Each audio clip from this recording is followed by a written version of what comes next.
How I lived on $1 a day for a month. It seems ridiculous to live on $1 a day for a month, let alone impossible, right? Well, you'll be surprised, so if you're up for this extreme savings challenge, then keep watching the video. As a forewarning, this doesn't include paying for your home, and it isn't something you should try to attempt from month to month, but occasionally to gather extreme savings. Number 1. Shop smart. Shopping smart is one of the most important skills if you're looking to live on a budget, but it's especially the case when you're trying to live on $1 a day. There are several things that you can do, and all of which will help you stay below the $1 mark. One of the things you'll need to do is become an expert bargain hunter. Whenever you see an opportunity to haggle or a deal that's just too good to pass up for an essential item, then it may be smart to take it. For example, let's say that you need toilet paper. Let's say the brand you usually buy costs about $8.86 for 12 rolls. The average person uses about 8 rolls a month, meaning you spend approximately $5.90 every month. Divide this by 30 days or 1 month and you pay around 20 cents. That's already a hefty amount of the $1 mark. However, let's say there's a massive sale on a 12-pack for $5.86, but it's a brand you don't usually get. That would mean you're paying $3.90 for a full month, or 13 cents per day. Number 2, make your own coffee. You really can't make it under $1 a day if you're buying a coffee a day at the most popular coffee chain, Starbucks. In fact, if you even just bought the tall or the smallest size every day, you'd be over budget by almost triple, since it costs $2.95 for a cafe latte, which is one of the most popular drinks. But you may be wondering if making coffee at home is that much better. If you were to buy Starbucks ground roast at Walmart, you'd be spending $12.48 for a package of French roast, dark roast ground coffee beans, or roughly 72.9 cents per day from a 1 ounce per cup measurement. Unfortunately, this is still a pretty hefty amount, but you can take it a step further by buying a different brand. For example, buying the brand name coffee from Walmart costs $11.48 for the full package, or 48 ounces, which would result in only spending 23.9 cents for a coffee every single day. Now this is an amount that's very doable. Number 3, learn the art of resourcefulness. Learning to be resourceful by repurposing and reusing your items this month is key. Since $1 a day is such a small number, you'll want to avoid any major purchases for the month, like big ticket items, non-emergency repairs, or replacements. That means you're going to have to make the most of what you already have. For example, let's say that you're running low on Ziploc bags. However, you currently have several being used, but you're almost finished with the contents inside. Normally, you'd throw these away and buy a new package, but there's a way to save that. Instead of throwing them away, wash them and reuse them. This is an effective way to keep your Ziploc bags lasting for at least a month, allowing you to stay below the $1 mark. The other major area you'll want to work on is DIY. DIY requires you to be very resourceful, as you're going to either be fixing, repairing, or even building something you may not have a lot of experience with. However, that doesn't make it impossible to do. For example, let's say that a jacket you own tears at the seam under your arm.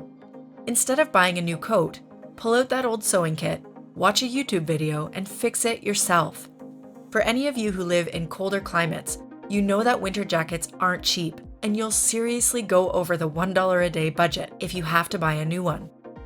But if you already have an emergency sewing kit, then you're spending less than a cent to fix the jacket. Number 4, use free entertainment. YouTube and the library are going to be your best friends if you're looking to live at $1 per day. Since you have to pay for subscriptions, and even if the price per day is minimal, it all adds up, so it's best to remove all your subscriptions during this month. Fortunately, you can pretty much watch and read anything you want with a combination of YouTube and the library.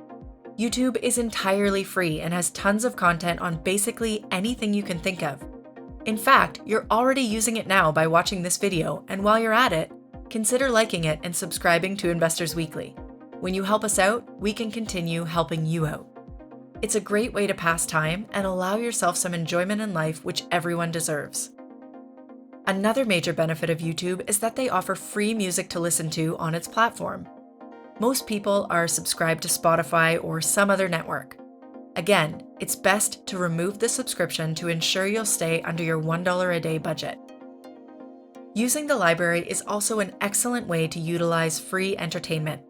This forgotten resource allows you to borrow pretty much any book you could dream of, along with audiobooks and movies. It's an excellent way to fulfill your movie and show watching desires without spending on subscriptions. But what if you want some more active entertainment? Luckily for you, there's tons of free entertainment that's active. For example, going out for a nice walk, bike ride, or hanging out in the park is an excellent way to enjoy the outdoors without spending a single cent. Even something as simple as throwing a frisbee, baseball, or football around while chatting can be a really fun time that takes up a full day. Number 5, change your mode of transportation. Paying for gas is going to likely tip you over the $1 a day number, so doing whatever you can to avoid driving is going to help you save tons of money while living under this tight budget. Fortunately, depending on your situation, there's a lot you can do. For those who have the proper weather conditions and health to do so, biking or walking are both excellent ways to further your good health and avoid your car use. It costs nothing to walk, and it almost costs nothing to bike. That is, if your tires don't pop or some maintenance needs to be done. However, this isn't an option for everyone, so another great way is to travel with public transportation services, like a local bus, subway, or carpooling. Any of these methods will help you get one step closer to $1 a day. If you want to take it a step further, then you can try and make your trips tied with an app like Uber or Lyft, where it's likely that your ride will pay for your entire gas bill and more. The average person pays about $300 per month for gas, so you'll want to aim to make that with your trips. Unfortunately, there are some who won't be able to do either of these methods in their current situation. So what do? Well, one of the best ways is to use combinations of methods. For example, if there's a free park and ride place partway to your workplace, then you can park there and then walk or bike, making it a little less intense. Number 6, cook budget meals. Without a doubt, the hardest part of living under $1 a day is food. This is also the area that you're going to want to pay the most attention to make sure that you're staying under $1 a day.